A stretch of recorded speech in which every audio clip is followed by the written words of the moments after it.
During the original Sin event, Nick Fury, former director of S.H.I.E.L.D., and the Man on the Wall whispered something in Thor's ear. Whatever he whispered to Thor caused him to drop his hammer and become unworthy. Elsewhere, deep below the ocean depths, our Roxxon oil drill is attacked by frost giants, who are in league with a villain called Malekith. Thor Odinson attempts to stop Malekith, but without his hammer, he is defeated and loses his arm. A mysterious woman arrives on the moon. She is deemed worthy of wielding Thor's hammer and becomes the new Thor. The new Thor then travels to Earth, where she finds the Pacific Ocean frozen over.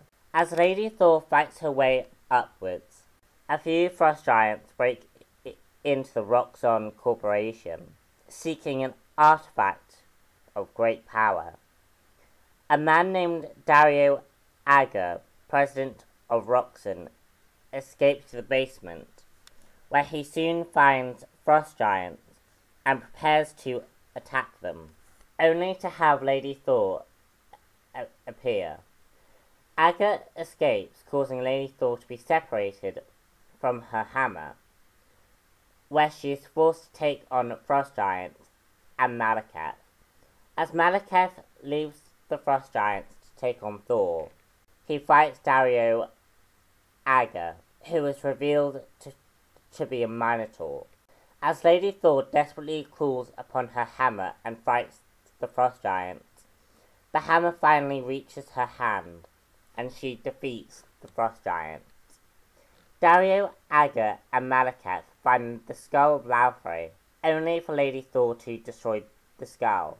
Thor confronts Lady Thor, leading to a brief battle between the two. However, when the hammer unleashes its power at the hands of Lady Thor, he reluctantly accepts that this is the new Thor. The two Thors battle the villains. However, Malekith escapes and joins Dario Agger in taking on the rest of the 9 realms. Odin also attempts to learn who the identity of Lady Thor is, but mysterious forces keep her identity a secret. He turns to his brother for aid.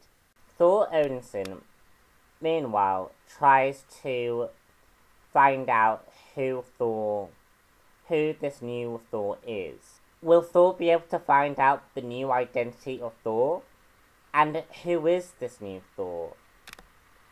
And why is she so worthy of Thor's hammer? This new version of Thor was actually a pretty bold move on Marvel's part. Thor is one of the key characters in the Marvel Universe, and as the movies would have you believe, really forms the bulk of the Marvel Trinity, which is Iron Man, Captain America, obviously Thor.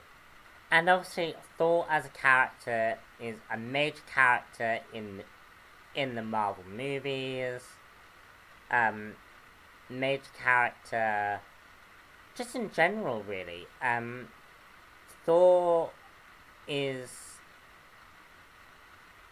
a pretty big thing, and making him into a female Thor was definitely very, very bold.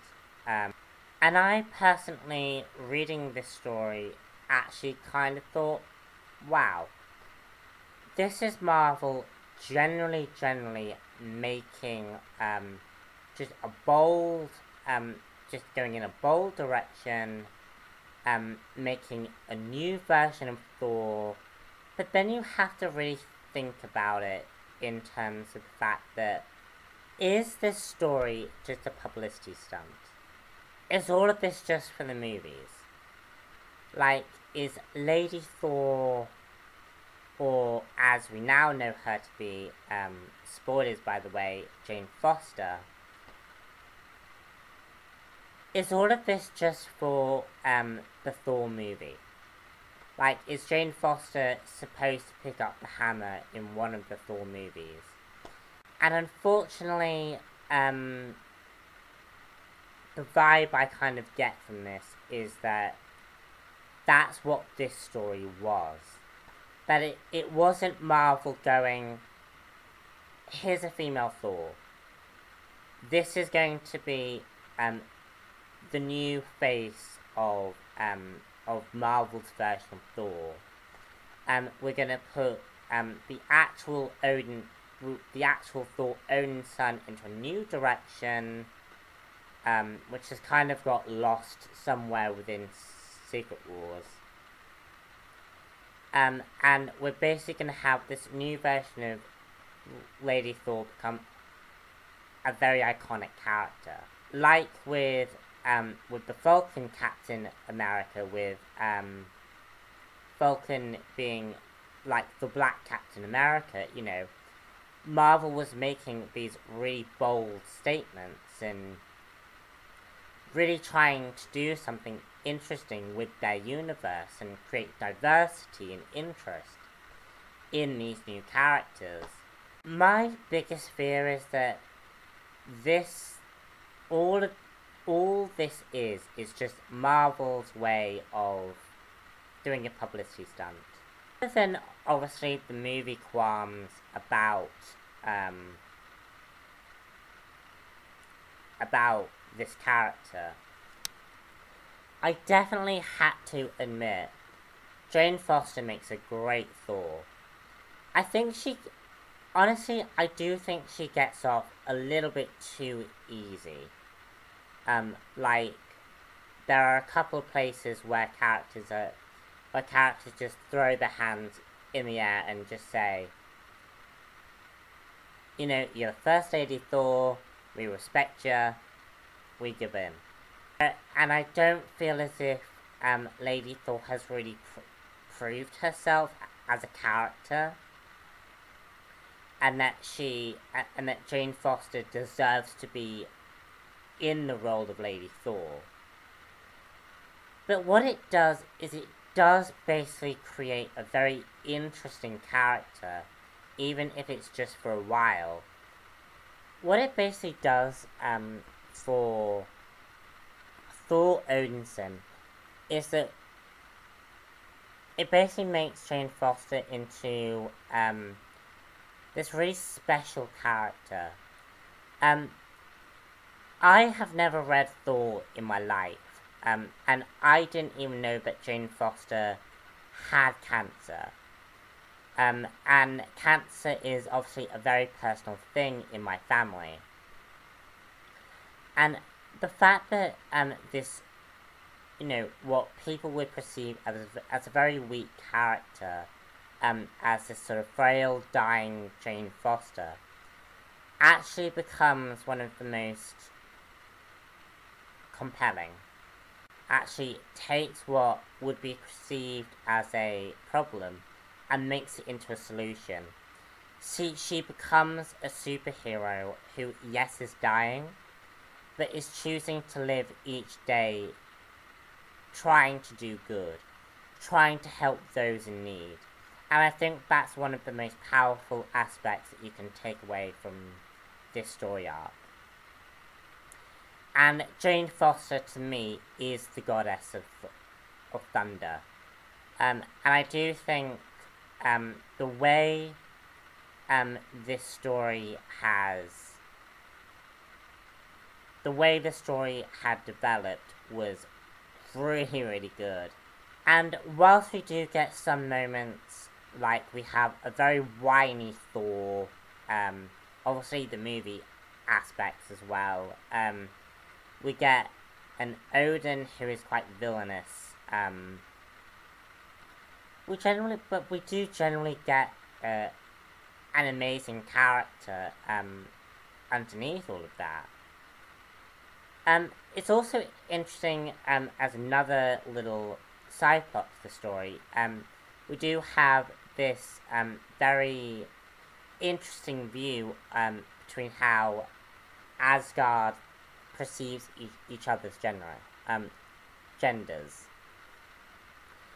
It's very much a male-orientated world on Asgard, and women aren't perceived in a very good light in this kind of story, and that's kind of the point.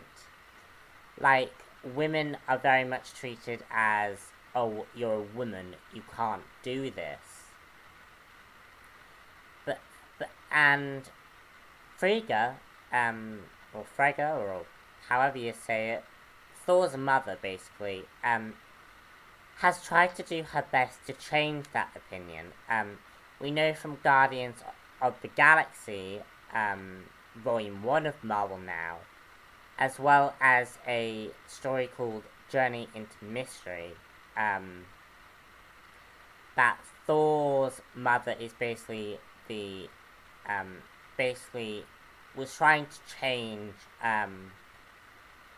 how the politics worked on Asgard, and Odin being alive very much throws mud in the face of all that Frigga's built since Odin's been dead. And I found that very interesting and compelling. And we had characters like Malekith in this story going after all these different worlds. Sadly, it's a shame that Secret Wars kind of broke the nature of the story, because it really would have been interesting to see how this character was going to develop.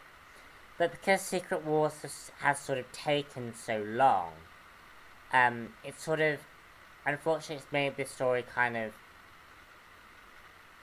like be pushed back to a large degree. But all in all, guys, I would give this story about a 4 out of 5. It is a great story, and well worth picking up.